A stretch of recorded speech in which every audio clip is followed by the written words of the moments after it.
What is going on, everybody, man? King Recon here, and welcome to another installment of the Retro Recon Vlogs series. Now, this series means a lot to me, man, because it gives me an excuse to go back and revisit some old greatness, while also talking about some awesome sauce, man. Anything that's on my mind. And the main thing that's been on my mind, for whatever reason, in the past couple of weeks, more than usual, has been Gintama, man. I have been wanting to just scratch that itch for that Gintama awesome sauce, rereading chapters, seeing other people experiencing the series.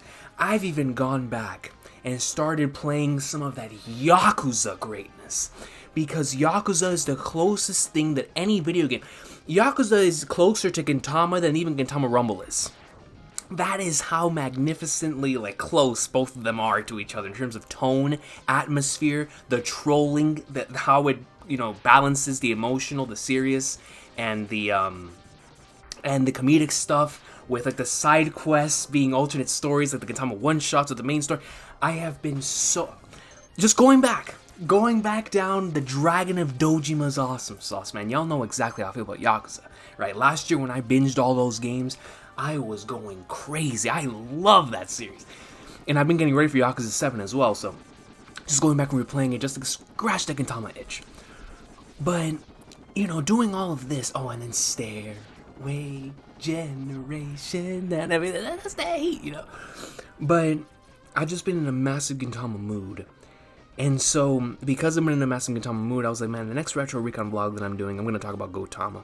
I'm going to talk about some stories, because while talking to some of my friends the other day in a call, I was reminded of something insane that I did a couple of years ago on this channel that some of you might remember, but some of you might not remember, depending on when you joined my YouTube channel. So I'm going to go ahead and tell two stories, because one of them is you can go find, but the other one, because I took a hiatus from the channel, I think I've only spoken of in videos every now and then, so I just wanted to take a trip down memory lane and talk about two events in Gintama that still stick with me, man. And because it's crazy what this series has made me do. You know what I'm saying? Stuff that I don't normally do, it made me go out and do. So the first one.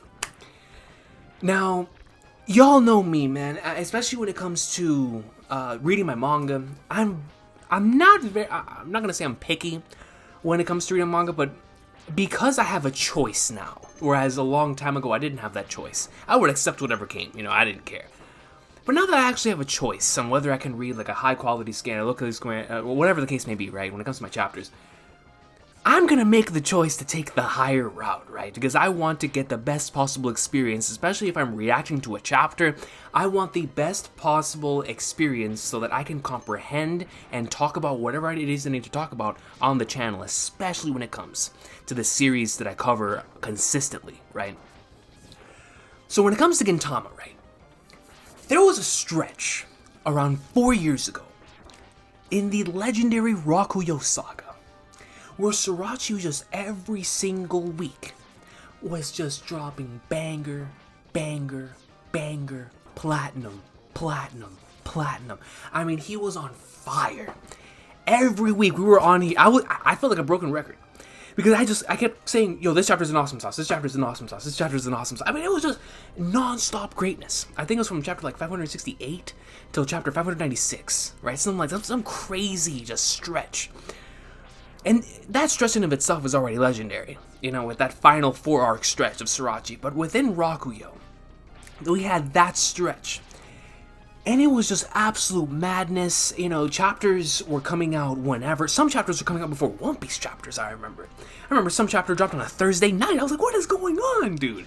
So we just didn't know when a chapter was dropping. We didn't know if it was dropping on a Thursday, Friday, Saturday, Sunday, Monday. We just didn't know anymore. So because of that inconsistency, and because I had no idea what I was getting into with the next chapter, there was one particular event that I just, for some reason, did not want to get spoiled on. So much so that the moment that the high-quality Raws came out, I reacted on this channel. That's right now. I'm not talking about the old King Recon channel with no underscore. I'm talking about this current channel that I have. If you go search Gintama chapter 579, reaction, I reacted to the raws, to the spoilers of this Gintama chapter, because that is how bad I did not want to get spoiled in that chapter, and I was gonna do it at whatever means necessary, right? For me, looking back on it now, I'm like, if I would have done that for any chapter, I should have done it for the chapter that happened just a little before that. That had an event that I had been waiting for in the entire series for, right? With my two favorite characters in the entire series. And if y'all watch Gintama or read Gintama, y'all know what I'm talking about. Within the Rakuyo saga, a certain legend came back. But instead, I reacted to the spoilers for chapter 579, Flagnards, man.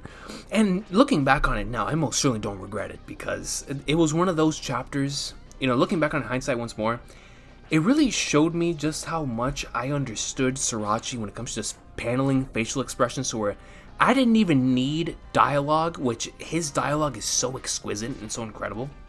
I didn't even need dialogue to experience that, to get like the full experience of that chapter, because I remember reading the chapter after that and I got the same thing out of it. Like, that's just how good Sorachi is with his facial expressions, with his comedy, that even if you don't know what's being said, it can still work. And I was very impressed. I was very, very impressed. I was like, Flagnards.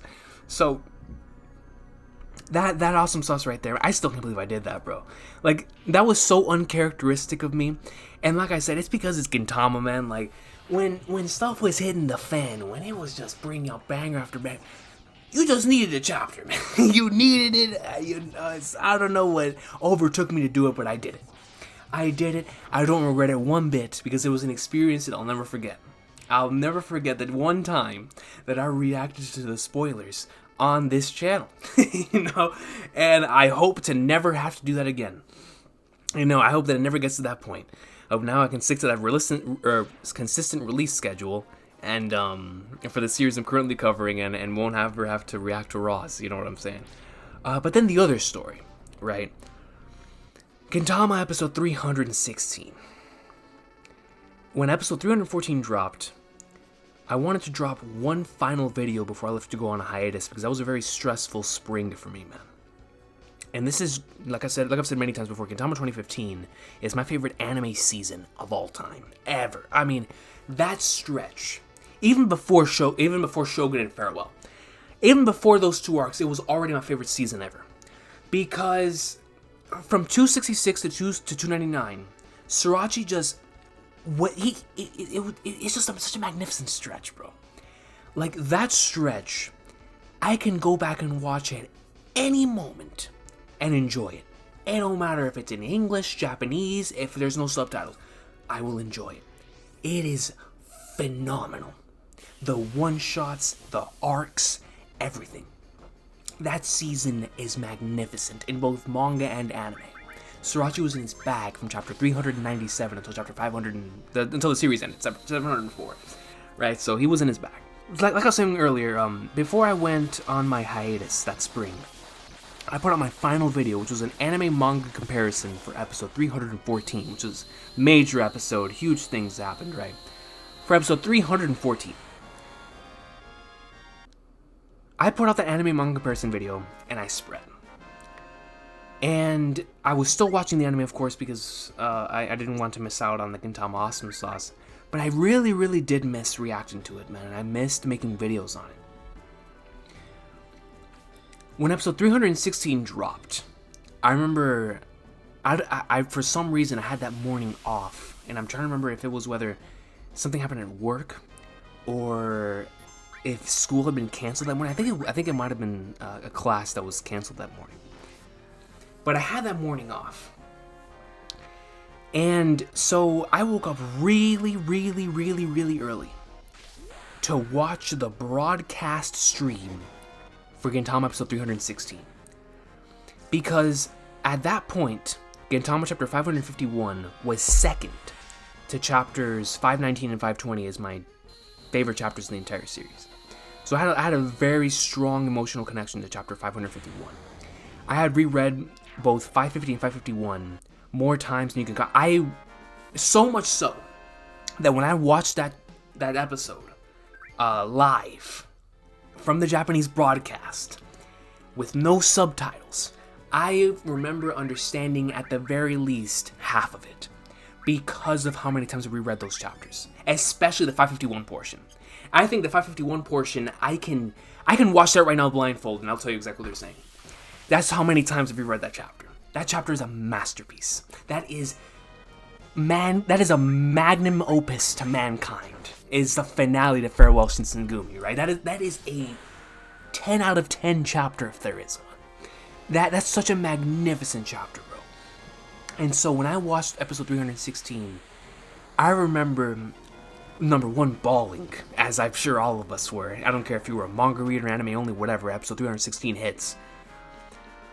But it was just such a special experience for me because of all the stress that I was under at that point in time to just relieve that by watching this greatness, by doing something I had never really done before.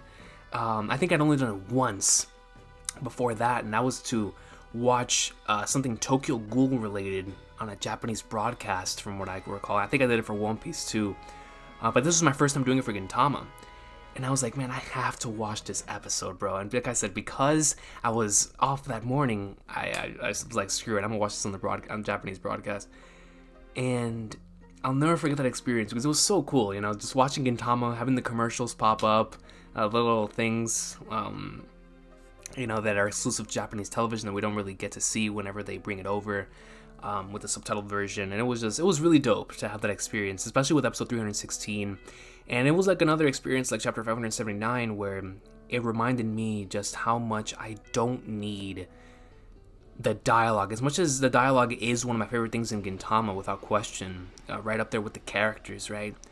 Gintama's dialogue is spectacular, but even without that, the emotional impact is there, man. Like, and the music, and just what a magnificent episode that is. And that's another reason why that episode will always have a special place in my heart, even more than for obvious reasons, right? But just the memories of that experience of watching it that morning, especially where I was at that point in time mentally. I really, really needed that, man. And then, of course, when the subtitle version dropped and I was able to watch it, and can't even tell you the amount of times I've gone back and rewatched it since I got the Blu-ray, you know what I'm saying, with the Gintama's 2015 season. But it's amazing what the series has done to me, man, to where it made me react to the Raws and the manga side, and then it made me watch an episode straight from a Japanese broadcast. And it's like, man, this series is it's it's Gintama, man, you know, what more needs to be said. But man, dude, and those two experiences will always have a special place in my heart, mainly for that, for those reasons that I was mentioning earlier. And man, dude, just what a journey it was, you know, experiencing Gintama. But I just still can't believe that I did that, man. Reacting to the Raws, dude. Like, when seriously, I looking back on it now, I feel so sorry for the people that that read the chapters alongside me for the first time, because they must have been like, "Flock nerds, well, I guess I'm gonna have to read this chapter on my own because this guy reacted to the Raws." And goodness gracious, uncharacteristic things. But you know what? Those were my side quests. You know, those were my Gintama one-shot episodes. You know, it's just based on things that this series has done for me, and I'll always remember and appreciate it for that, man. But yo, if you have any little awesome stories like that for Gintama, I would love to hear that in the comment section down below. But aside from that, man, it was awesome just being able to talk about Gintama again. It feels like it's been so long. You know, aside from talking about it in text, I don't really get to talk about Gintama as often as I do with my other favorites. So it was awesome to be able to unwind and talk about that greatness here, man. One of these days, I really, really want to sit down. I want to talk about one chapter in particular in depth from the series. Well, actually, I want to talk about multiple things in the series, but if there's one video I want to make, it's to talk about that one. And then I also really want to do another one that has to do with the series as well, but we'll see where the time takes us, man. We'll see what the time. But aside from that, everybody has an awesome rest of a day. Take care. This has been the Retro Recon Vlogs, talking about Gintama. Y'all have a great one. Peace out, man.